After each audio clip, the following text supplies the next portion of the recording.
Garip seyahat eseri adır sözlep qilib bir aydan eşip qaldı ya. Bu vaqtda nurg'un masalalarni, har xil savollarni hal qildik. Yeni sizlarning ko'ngilingizda qolib qolgan qandaq mazmun va yoki qandaq bir savollar bo'lsa, hozirlan pinonchiga yozib qo'yinglar.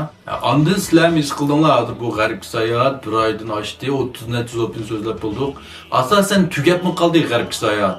Şu an nurg'unlar mana bu garip seyahat tugagandan keyin bu 3 parchalik haqida qilsan so'zlasak, su buydan so'zlasak, qizira vaqt shuni so'zlasak, devatqanlar nayt ko'p, o'qirmanlar, anglag'utlar nayt ko'p. Şunadır men asli başlaganda ko'nglimda ma garip seyahat tugagandan keyin men so'zlay degan bir oldin tayyorlik bo'lmag'achqa uzamni ishkilinib qoldim hozir. Qaysini avval so'zlashmoq. Shunga qaysini anglag'imlar bo'lsa, shuni pinonchiga yozib qo'ysanglar men qarab sen gönül sözlüsen boğdak veya ki su buydan avval sözlüsen boğdak mağana anlaydı kaldı cıqqa dep şunun qarta bir hüküm başlasam demekçi. Hem de bugünkü temimizi qaytıp kelsek neçe gündüm biz garip seyahat əsrinin içideki nurgul personajlarını şəxslərini sözlük. Hem de əsrinin teşiği çıkıp bakaydı. Yeni nurgullar əsərdi palan yaman ubu desek hem de vuçaman yaman davyan yangcı davyan yaman dep duruvağın tanı. Maqla bugün şəxs haqqında sözdəylim. En oldu bilen eserinin asli abdori Wu Cheng'in. Asli abdori Wu Cheng'in Ming sulalisi davrida yaşagan. 1506 yıl tug'ilib, 1582 yıl vafot bo'lgan deb xotirlangan. Wu Cheng'in Shenyanglik bir savdogar oilasida dunyoga kelgan.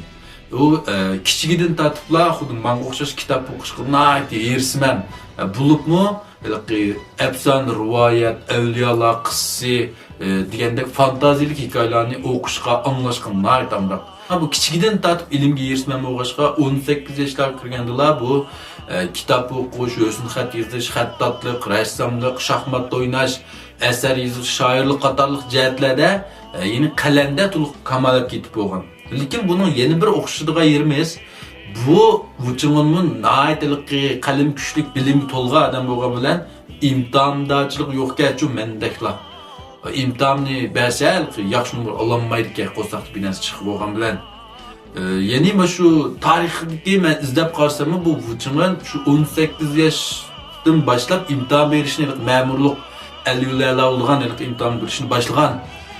Ta ki 52 yaşıqca birikə.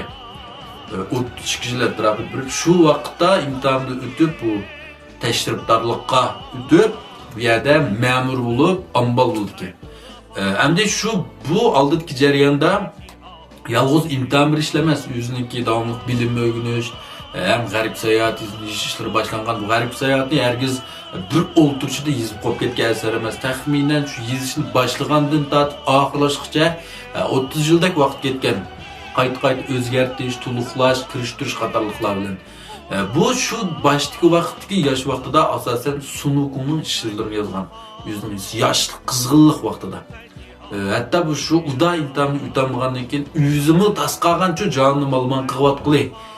Qayt ütanmay ölüvergen, nəyət xumaltaqlı ütüp əməldə olub kütüp bağan. Şuna erişini malman qıb qoyğan bir giday məhsun okunmu. 58 yaşında bu pensiyaya çıqqan əməldir. Şu vaxtki Ming sulalısının dövlət başquruş qaidəsində əməldə bo'lgandan keyin 3 yilda bir imtihon berdi. Ya'ni kavqa qildi şu vaqtning o'zimcha. Navbat şu kavqada ütüp layoqatli bo'lib, har qaysi jihatdan layoqatli bo'lsa, bu amali üsüdki. Navbat izchil amali 60 yoshga o'smasa pensiyaga chiqdi. Shuning bilan bu 58 yoshdan keyin yana usanmay, bu cho'ng pensiyaga chiqdi. Uyda xo'janga yo'lni o'tirib, garip seyahatning oxirini yozdi. Yani bu jarayonda şu bu Tangsung'un hem de yaşlı bir kadar to'ldi, o'zini to'xtab oldi o bu jarayonda şu Tangsung'un işçileri ko'proq yozgan. Ondan öz hayotidagi xo'shallik, qiziqarlik, ishlarni baxtli holatlarni olsa bajiga singdirgan. Yani o'zining ham bu faqat ishlashni bilgan şu hayotini, jafoliq hayotini shaxsan obrazga singdirgan. Şuna bu əsərdəki yalğız bir əfsanə manadək əvliyalar qısıl oqamay, şu vaxtki cəmiyyətin məlum bir kartinasını sizib alğan qalç əsər oğaşqa hazır çox vatımız. Bu əsərdə şu dəvirdəki cəmiyyətin məlum bir qaranğı tərəflərini yürütüb alğan, şuna hazırca turmuşumuzga, cəmiyyətə tətbiqlab vatımız. Çınğanmı bu əsərini yizib, tamamlab boğuca həqiqətən bunu 81 müşkilatını başdan keçirgən, nəhayət təsdiq etken bu əsərmi.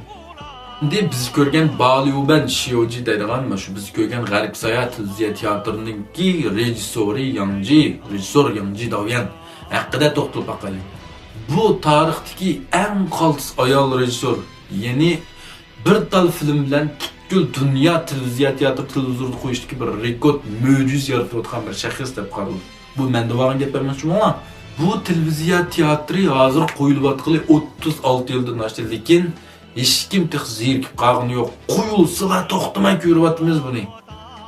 Bu sihri kuch mashada. Biroq bu rejissyormi Yangji Davyanmi bu asarni bitirish jarayonida 81 mushkulotni boshdan kechirgan. Ayni yili 80-yilning boshlarida Yaponiya televiziyasida bu Garip Sayatni ishlab bo'lgan kunchi qatim ishlab taqatgandan keyin bulnumu nayt dag'dug'liq bo'lgan. Butkul dunyoda shunda ko'rgan ko'rishimiz intayin yuqori bo'lgan. Shuning bilan bu bizning markaziy televiziya stansiyasida shu vaqtning o'zida arz xatti shikoyat to'g'risida degan to'xtamay topshirib olgan. Nima desanglar shu ko'rinmalarning bizdek o'qirmanlar ko'rmanlarning to'xtamay arz shikoyati. Bu asar bizning büyük asarimiz tursa Yaponiya ishlab qo'yib bizni ishlamaymiz. Bizning diyanetdagi hikoya yatamdi. Bizni o'zimiz ishlasak bo'lmamdi. U bu deb shunda shundaq vaqtda bu Yangji Davyan o'tirib sakrab chiqib, men ishlayman. Baş rejissyorlikni o'z ustimga olib boshini ishlayman. İşligandimi ash haqnikidan oshirib, hamma haq yaxshi ko'rgan qilib ishlayapman deb o'tirib chiqqan. Ayni vaqtda amaliy sharoit shunchalik nachar, mablag' intayin to'van. Ko'rdinglar bu filmni uy ichida ishlagan televiziya teatri emas.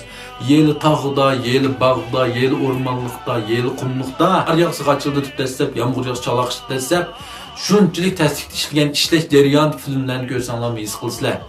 Onun üstüge bu vaqtdagi artistlarning maoshi nayt to'van. Eng baş roldagi aşı Liu Xiaolington qatorliq artistlarning bir kunlik maoshi ana 30 goy. Şuna nurg'un artistlar chekingan arliq bu japoq chidimay maoshini to'vanligida. Qarsam shu Tang Songning rolini 3 qatim almışib ketgan.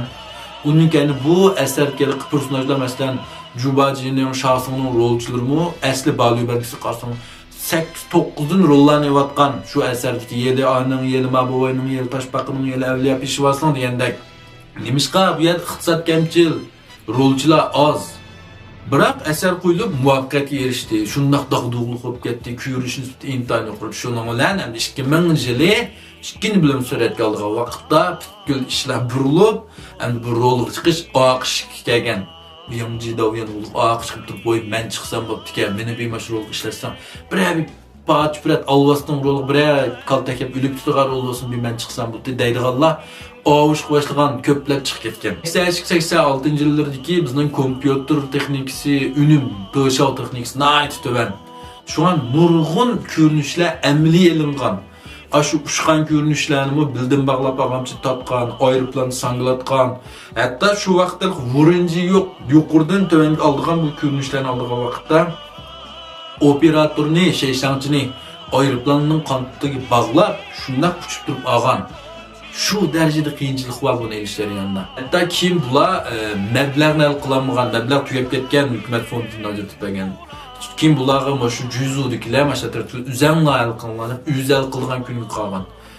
Şuna bu filmin işleşleri yanında 82. yıl 5 qism, 84. yıl 10 qism, keyin 15 qismni bu 86. yıl işlep tuluq tutgan. Şuna film qarsanlar bəzənlər 82 yıl bənbənisi, bəzənlər 86 yıl bənbənisi dəb turuluşdaki səbəb şu. Ən dəstləbki şu biz görgən Baliyuben elğan şiyocumu şu 82'den 86. yılgacha işlep aram tutgan.